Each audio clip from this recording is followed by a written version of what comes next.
Hello everyone, welcome to ITLS Academy. I am Anjali Vishwakarma, a molecular biologist from University College Dublin, Ireland. I am here to explain the basis of virology and its foundation. So, beginning with the term virology. The definition of virology includes the biology of viruses and the viral diseases and the distribution of the viruses on the basis of its biochemistry, molecular biology, ecology and clinical aspects. So the virology term is used to study the overall biology of the viruses, how it infects the humans and how human immunity shows a defense mechanism to tackle the viruses. Coming on to the historical perspective of the viruses and the advances which are made in various techniques to detect the viruses. So, earlier, virologists focused on viruses as a disease-causing agents. There were acute viral infections which were treated through vaccinations. Now, cancer is also a type of viral disease and which is caused by hepatitis B virus and human papilloma virus. Viruses have been known as a distinct biological entities for a little or more than a century. As a result, efforts are made to understand and control the important agents of the diseases and the phenomena of the 20th century. As the emergence of the new viruses, it has led to the personal and societal tragedy. Recently, you can see that coronavirus has caused a pandemic all over the world which has affected each and every era. Viruses also cause serious diseases in plants and livestock. The replication and the multiplication of the virus depends on the cell structure, its metabolism and its biochemistry. So viral genome encodes the gene product in the form of a DNA or a RNA which enters into the host cell and it modulates the host immune responses. The viral attack on the host cell requires the attachment of the viruses to the host cell surface. Unless and until the virus doesn't come in close contact with the host cell, it does not infect it.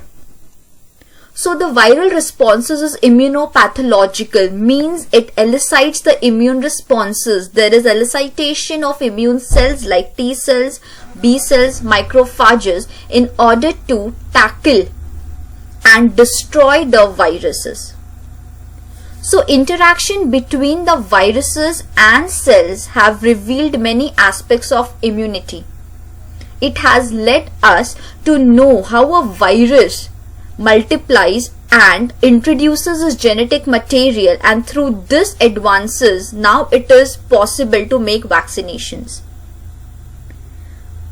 There are several technologies like virus manipulations, including restriction enzyme mapping and molecular cloning, which have led to the study of the viruses at a genetic level. Viruses and also the viral genome product are now used as a very important tool to study the cause and the prevention and the treatment of diseases. Highly expressed plant viruses has led to the study of viral replication in host. They have also become an excellent model system in biotechnology and nanotechnology as well. So coming on to the technological development. With the development of recombinant DNA technology and increased understanding of the viral systems, it has now become possible to manipulate the viruses and to use the viruses as the vehicles. So by 21st century, research has also led to the identification of new viruses by a technique known as high-speed sequencing of its genetic material. It is either DNA or RNA. Example is a deep sequencing of the viral genome has revealed novel virus families. It is because of this technique we are able to classify the viruses depending upon their protein code, their genetic material, into several families. There are also metagenomic and genomic analysis which has identified new viruses like polyomaviruses, marine viruses and bacteriophages. The discovery of the new viruses is based on the high-speed sequencing, proteomics, mass spectrometry. Proteomics and mass spectrometry has now created a new research area where we can find out the proteins which are involved in the viral replication and the modification of the genetic material of the viruses at a transcription level. Complete mammalian genome sequence and development of RNA interference has helped identification of cellular gene in virus infection. Now the virus becomes more potent and it creates a havoc in the human body. It is because of its several properties. So in order to first know how it infects and how it introduces a genetic material, it is very important to know the basis of a viruses. So it is an obligate intracellular parasite, meaning viruses need a host interaction for its multiplication and division. As said earlier, their genetic material is either DNA or RNA.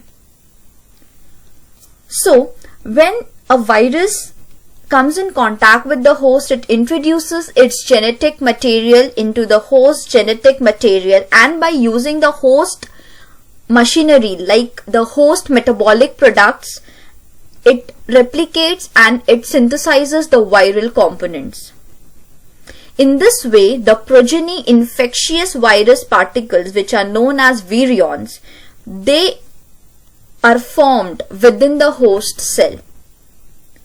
So what happens? The progeny virion, it gets coated and assembled in such a way that it can get out of the infected host cell, and it is now ready to infect the other host cell as well. Coming on to the classification of viruses, there are three main systems of viral classification.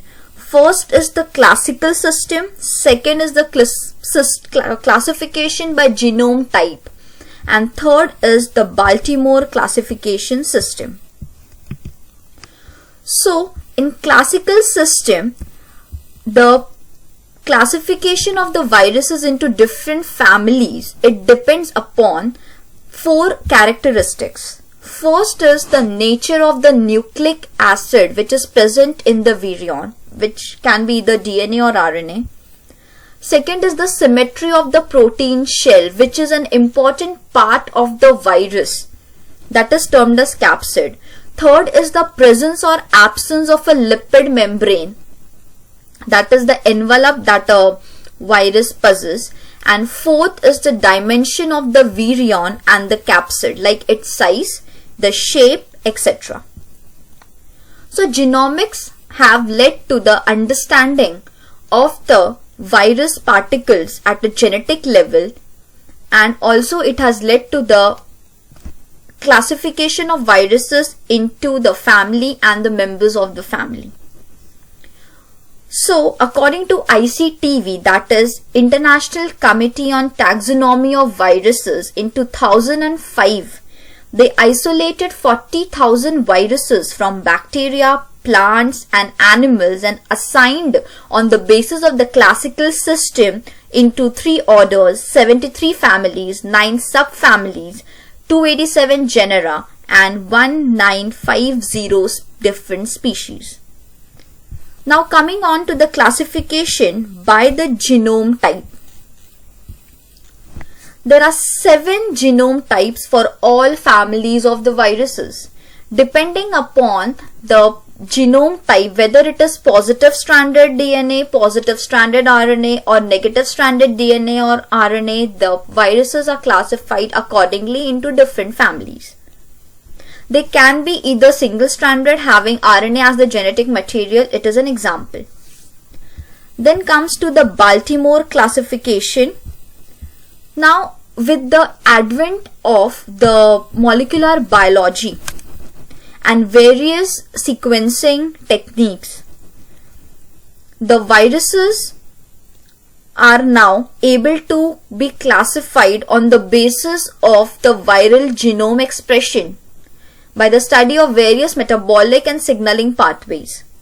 Now, cellular genes are encoded by a double-stranded nuclear DNA and the genetic information of the viruses is expressed via a single-stranded mRNA.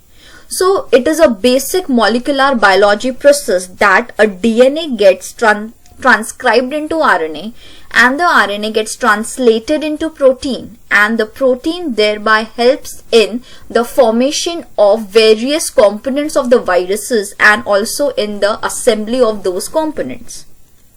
This classification is based on the relationship between the viral genome and the protein product, that is mRNA, and the mRNA is thereby defined as a positive strand. And the DNA and RNA components are positive and negative strands respectively. This is the end of this lecture.